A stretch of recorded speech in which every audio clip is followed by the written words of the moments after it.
Trilhas Amazônicas. Episódio 2. Histórias Invisíveis. Olá, eu sou Rafael Cardoso, repórter da Agência Brasil. Neste segundo episódio do podcast Trilhas Amazônicas, vamos falar de projetos e pesquisas que estão desvendando histórias ocultas e buscam formas de preservar conhecimentos milenares que podem se perder junto com a derrubada da floresta. Vem com a gente nessa jornada para descobrir o passado e entender o presente do maior bioma do Brasil, necessário para garantir o futuro da humanidade e do planeta. Escondidos sob a densa vegetação amazônica, vestígios dos povos originários que viveram ali há cerca de 13 mil anos se revelam aos poucos, por meio dos conhecimentos indígenas e quilombolas, do trabalho arqueológico e da contribuição da tecnologia LiDAR, do inglês Light Detection and Ranging. Essa tal dessa nova tecnologia chamada LiDAR, né? O que faz isso, essa tecnologia? Essa imagem aqui é um exemplo que vem da área Maia, lá na Guatemala. É um sensor, ele vai preso a um drone, ele pode estar num avião, pode estar num helicóptero, e ele emite milhares de feixes de ondas por segundo. A maioria deles bate na copa das árvores e volta para a aeronave, né, para o sensor. Mas alguns deles penetram através da copa das árvores e permite que a gente veja a topografia do solo em áreas cobertas por floresta. Isso tem provocado uma revolução na arqueologia em vários lugares do mundo. Por exemplo, na Zona Maia, a gente tem essas coisas, as pirâmides que aparecem aqui, né, para fora da copa, mas tem um monte de estrutura que não é visível e que está aparecendo agora. Então essa tecnologia, ela tem trazido resultados muito interessantes. E o que a gente quer fazer nesse projeto? A gente quer usar esse tipo de tecnologia, um grupo de arqueólogas e arqueólogos trabalhando em rede com várias instituições da Amazônia e de outros lugares do Brasil, para identificar sítios arqueológicos em áreas ameaçadas aqui na região amazônica. E esse é o arqueólogo Eduardo Góes Neves, professor e diretor do Museu de Arqueologia da USP, a Universidade de São Paulo, que trabalha há mais de 30 anos na Amazônia e coordena o projeto Amazônia Revelada, mapeando legados culturais.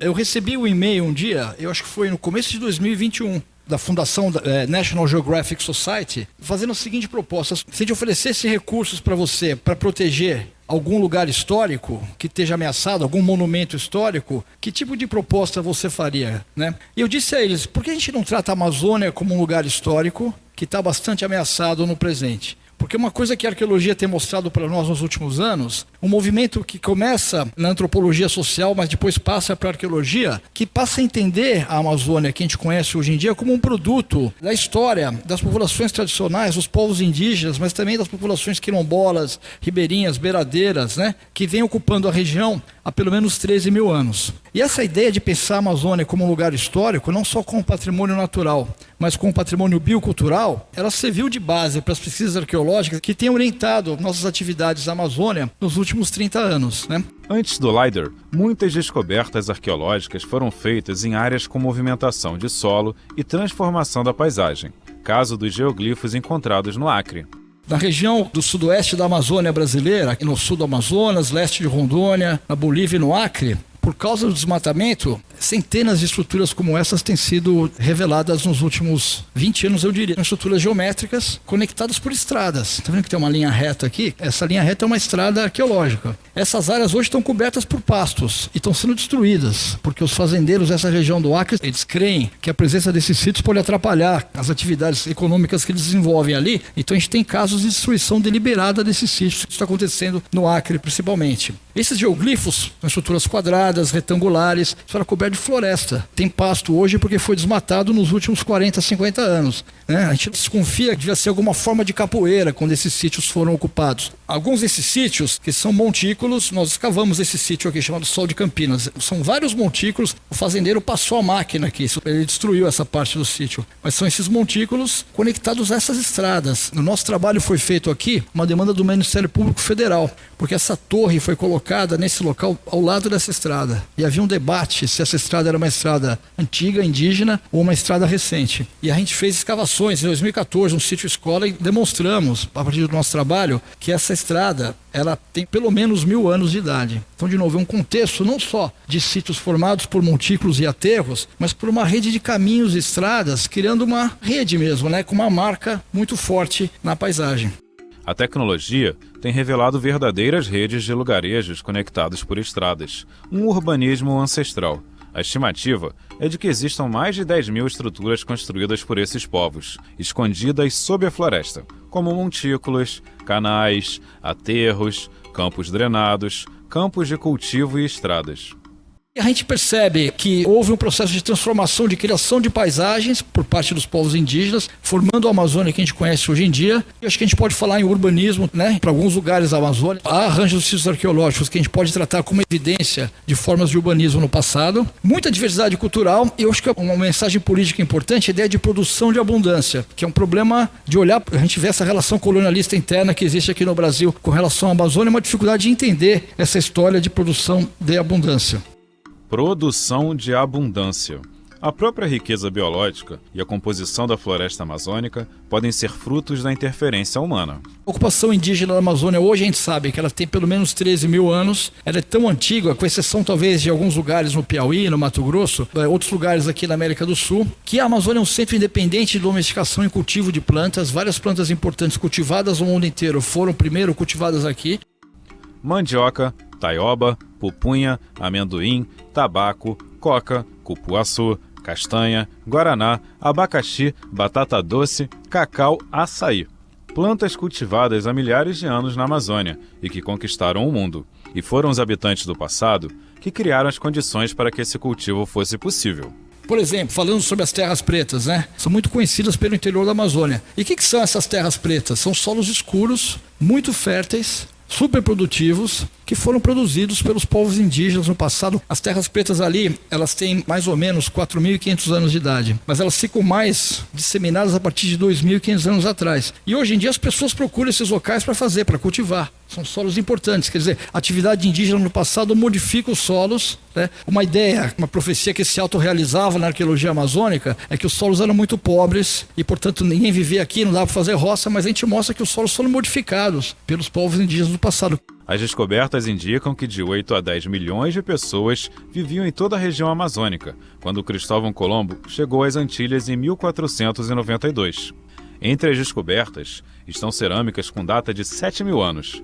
Segundo o professor Eduardo, são as mais antigas das Américas. E essas cerâmicas antigas, elas são diferentes entre si. Se a gente comparar com a região andina, por exemplo, aqui da América do Sul, quando a gente pensa na arqueologia da América do Sul, a gente pensa nos Andes, né? Os impérios andinos, os grandes centros de inovação cultural no passado. Mas se a gente olha para a cerâmica e para a agricultura, esses centros não estão nas terras altas, nas regiões andinas. Eles estão nas terras baixas tropicais e basicamente aqui na Amazônia. Então, essa ideia de que o contexto tropical seria um contexto ruim para a ideia de inovação cultural, né? De criatividade, que é uma visão que é política, que sai um pouco da arqueologia e vira uma visão política, ela não tem nenhum embasamento científico. A arqueologia mostra justamente o contrário. Eduardo destaca que as investigações arqueológicas derrubam a doutrina da ditadura militar, quando foi incentivada a ocupação da Amazônia brasileira por pessoas de outras regiões do país. Para os militares, a Amazônia era uma área de terra sem gente para gente sem terra. Essa ideia, que é uma ideia que era política, ela tinha uma base arqueológica, né? Uma premissa de que a Amazônia nunca foi ocupada, que ela sempre foi ocupada de maneira escassa no passado. E mais do que isso, se a gente olha para a literatura arqueológica que prevalecia até a década de 90, e uma coisa interessante que aconteceu aqui no Museu Guild foi esse movimento de fazer uma crítica a essa perspectiva, a ideia de que os ambientes tropicais seriam ambientes inóspitos, hostis, né? Pouco favoráveis à presença humana. A ideia de que tinha pouca gente vivendo, sempre teve pouca gente vivendo na Amazônia. Quando os dados que a gente tem hoje em dia, que estão abertos para discussão, mas sugerem que talvez houvesse 10 milhões de indígenas vivendo na Amazônia no final do século XV, no início da colonização europeia. Agora, o projeto Amazônia Revelada quer inverter essa lógica destrutiva, ao tornar visíveis contribuições milenares dos povos tradicionais. A ideia é valorizar e proteger sítios arqueológicos, trazer lições do passado e adicionar uma camada de proteção que permita manter a floresta viva, de pé. Para nós, trabalhando na Amazônia, a questão do desmatamento e da mudança climática, né? Não adianta a gente saber tanto sobre o passado se a gente não puder converter esse tipo de informação em algum tipo de ação política vista no presente. E é por isso que a gente pensou nesse projeto Amazônia Revelada. Porque não tem nenhum lugar do mundo que tem tanta gente vivendo em isolamento voluntário, populações, né, humanas que nem nós, sem querer estabelecer contato com as sociedades ocidentais, como é o caso aqui da região amazônica. Eu acho que isso também traz uma dimensão ainda maior de responsabilidade para nós que vivemos ou trabalhamos aqui na região. E aí veio essa ideia do Projeto Amazônia Revelada. Nós nos juntamos aqui, esse grupo, e propusemos esse Projeto Amazônia Revelada. E qual que é a ideia? É fazer sobrevoo, usar essa tecnologia, essa ferramenta super interessante para mapear áreas ameaçadas na Amazônia brasileira. A ideia é identificar esses sítios arqueológicos, registrá-los, porque uma vez registrados no Instituto de Patrimônio Histórico e Artístico Nacional, essas áreas recebem uma camada adicional de proteção. No mínimo, tem que se fazer algum tipo de licenciamento antes, né, de qualquer projeto, entre várias aspas, de desenvolvimento ali. Então a ideia é registrar sítios arqueológicos para tentar trazer uma camada adicional de proteção para áreas ameaçadas. Mas mais do que isso, a gente não quer pegar um avião e sair voando por aí, que seria mais uma vez uma forma de reproduzir práticas colonialistas científicas, né? Nós estamos tentando conversar com as populações que vivem nesses locais e consultá-las sobre o seu interesse ou não no desenvolvimento dessas atividades de sobrevoo. O arqueólogo introduz outro tema invisível, mas que precisa ser ouvido com muita atenção. Se a gente olha para esse mapa, a gente vê que existe uma quantidade imensa de famílias de línguas diferentes faladas até hoje aqui na região amazônica. E essa história de diversificação linguística, ela se construiu ao longo desses últimos milhares de anos. E o que é interessante, ela se construiu num quadro de ausência de grandes barreiras físicas, isolando populações locais. Não tem nenhuma cordilheira no meio da Amazônia, não tem um deserto, né? A gente tem os grandes rios. Então esse processo de geração de diversidade linguística, a gente olha para isso hoje em dia na arqueologia como um processo que é ativo. É um processo que reflete uma maneira de estar no mundo que valoriza a diversidade.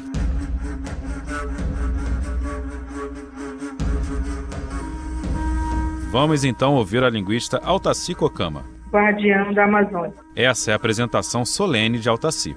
Agora, as credenciais acadêmicas.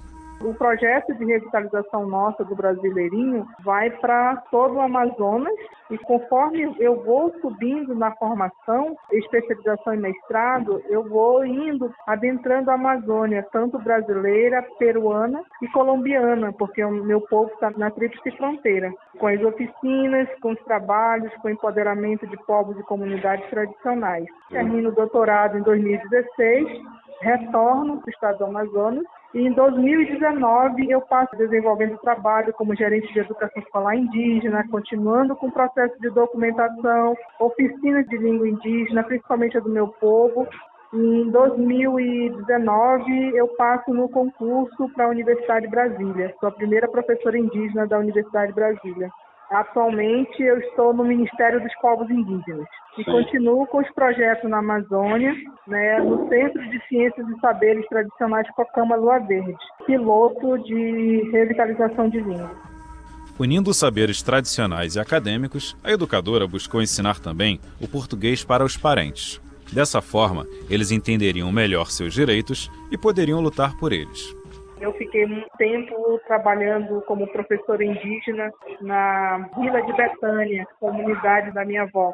E nesse processo, trabalhando, vendo as dificuldades de língua, porque os meus parentes ticuna, naquele período, muitos eram monolíngues em ticuna. Tudo isso foi me levando a buscar mais também saber lidar com essa diversidade linguística, como que eu poderia ensiná-los da melhor forma possível a entender o português para eles terem acesso aos seus direitos que eram usurpados pelos não indígenas. O Brasil tem pelo menos 274 línguas indígenas, faladas por 305 etnias, segundo o Censo Demográfico do IBGE de 2010. Mas a contagem varia e existem muitas formas não catalogadas. Mas os linguistas, né, dependendo da corrente, também vão classificar em outro quantitativo. Arion Rodrigues, da Universidade de Brasília, o primeiro linguista a trabalhar com línguas indígenas no Brasil e fundar a linguística para as línguas indígenas, ele classificou em 180 línguas indígenas. Se você for pegar os dados do Museu Guild, né, com seus pesquisadores, o Demi Moore, por exemplo, vai datar os 160, 165, depende, que eles dividem entre língua e dialeto, né? E essas classificações não contam com as línguas indígenas assobiadas, as línguas indígenas de sinais, as línguas assopradas, né? E línguas que estão sendo acordadas hoje, né? As línguas em retomada, o Nordeste todo está em retomada de língua, não conta nenhum dado desse. Nesse sentido que o próprio movimento da década das línguas indígenas, os próprios indígenas, na realidade, estão fazendo esse levantamento, né, das línguas indígenas que tem no Brasil.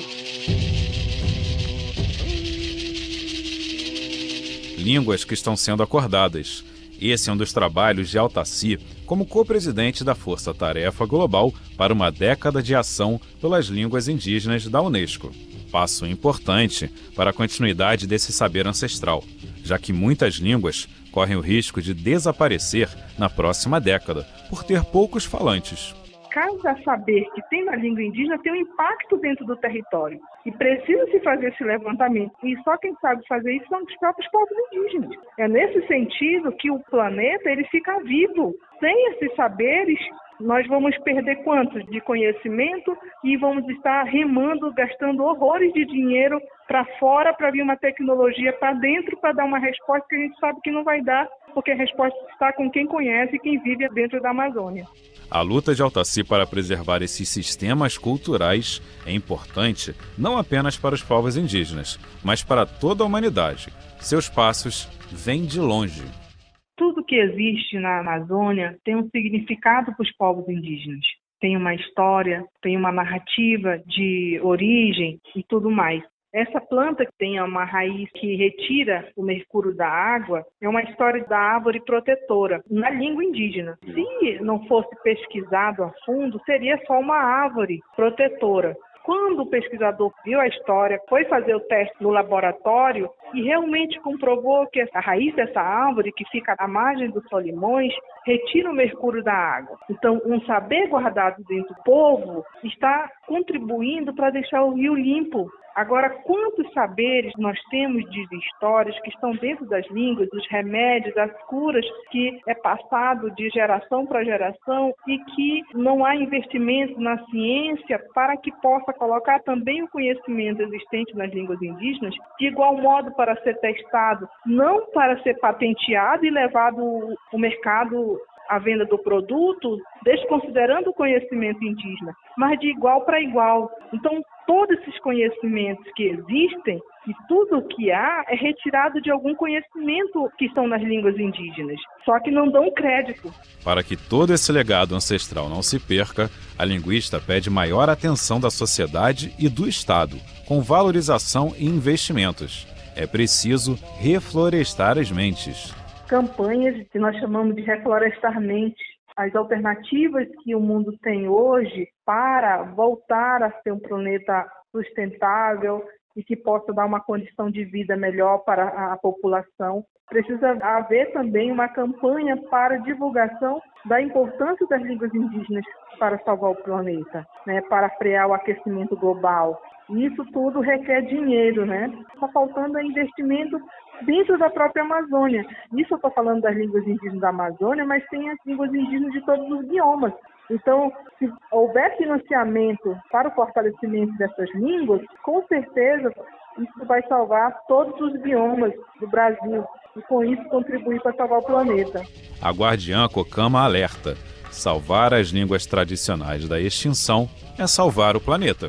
As respostas para a cura da terra, da Amazônia, está com os próprios povos. A resposta está dentro da floresta. Quem são os detentores desse conhecimento?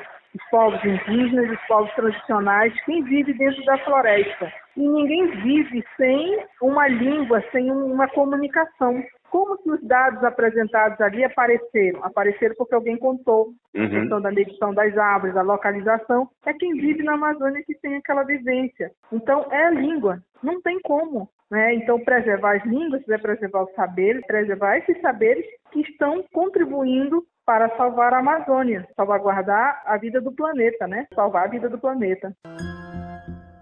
A contribuição para salvar o planeta vem dos povos tradicionais da Amazônia, para além dos indígenas. Eu me tenho mais como antropólogo do que historiador, na verdade, né? Toda minha carreira tem sido no campo da antropologia, não. Eu graduei em História, mas eu tenho mestrado e doutorado em Antropologia. Eu sou professor do programa de pós-graduação de Cartografia e Política na Amazônia. Trabalho como assessoria de movimento quilombola, principalmente dos movimentos de Alcântara. O nosso último guardião de histórias invisíveis do episódio de hoje é o antropólogo e quilombola Davi Pereira. Assim como Altaci, seus passos vêm de longe.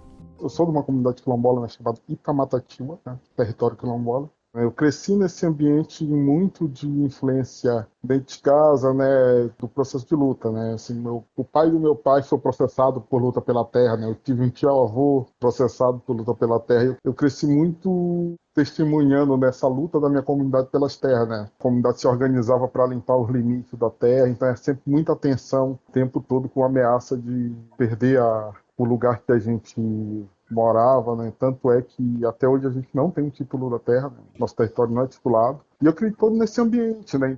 Davi tem dedicado a vida a mostrar as contribuições que as populações negras descendentes de africanos têm dado para a história social da Amazônia.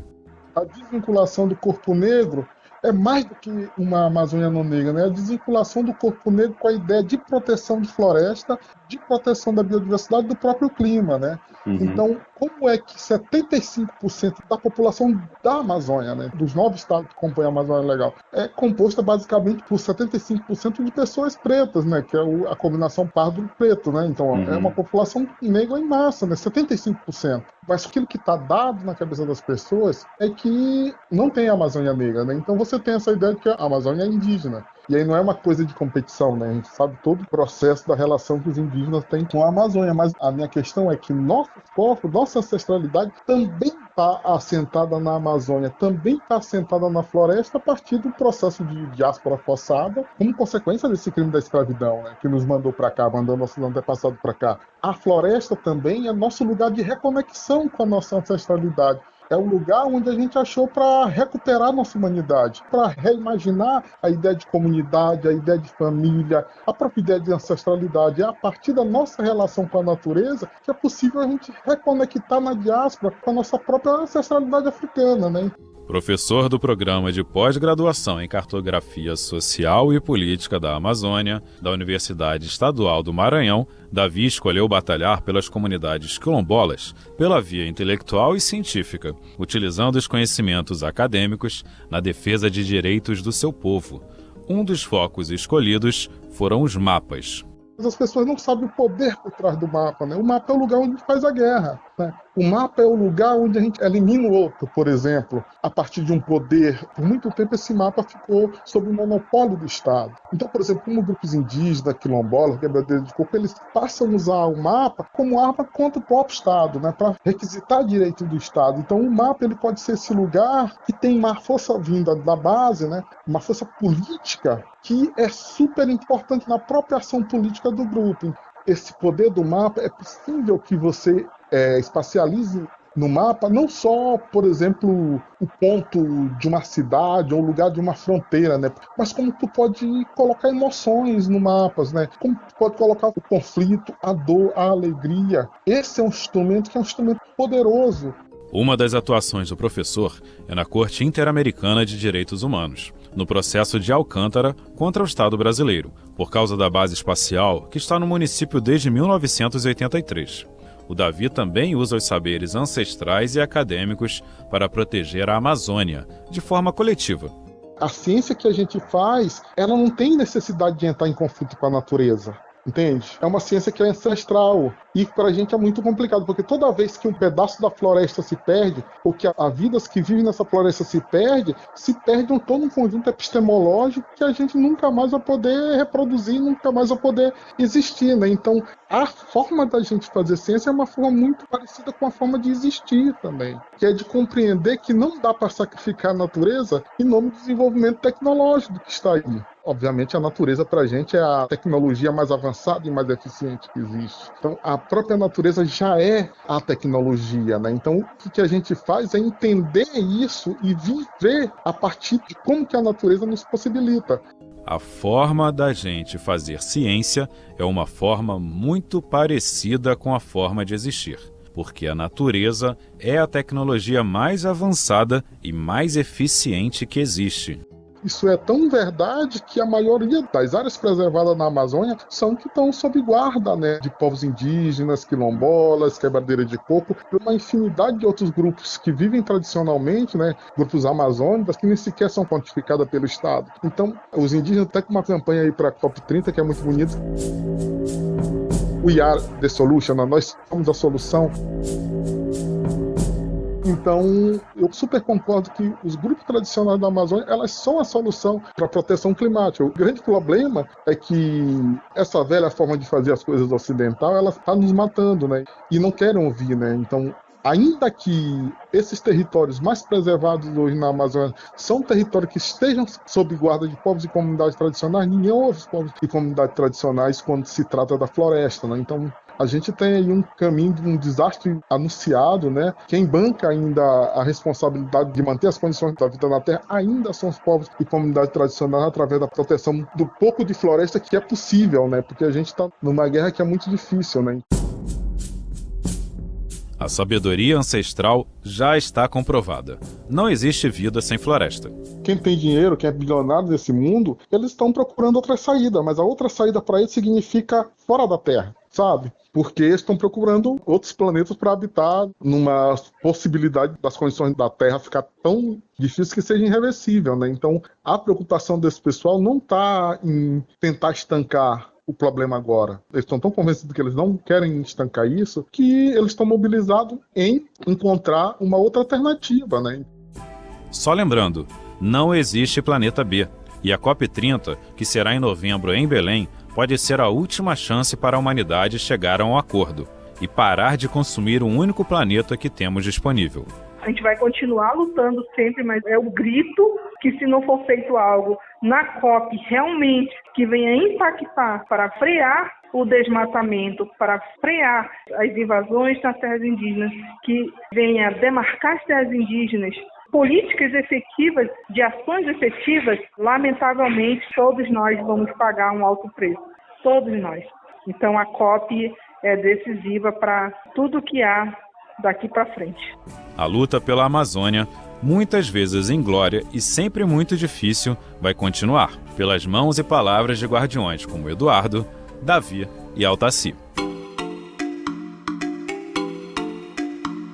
O podcast Trilhas Amazônicas é uma parceria entre a Agência Brasil e a Rádio Agência Nacional, dois serviços públicos de mídia da Empresa Brasil de Comunicação, a EBC.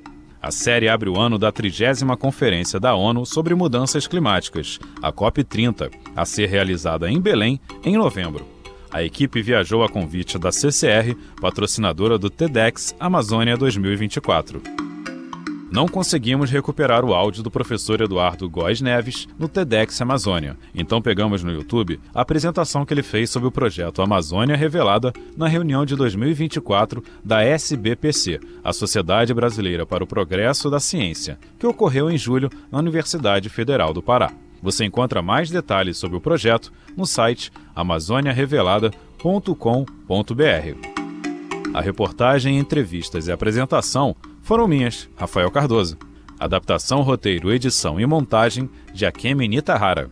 Coordenação de processos e supervisão de Beatriz Arcoverde, que também faz a implementação web, junto com Lincoln Araújo.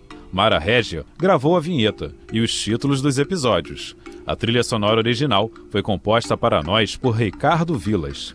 Também utilizamos a música Japurá River, de Wakiti e Philip Glass.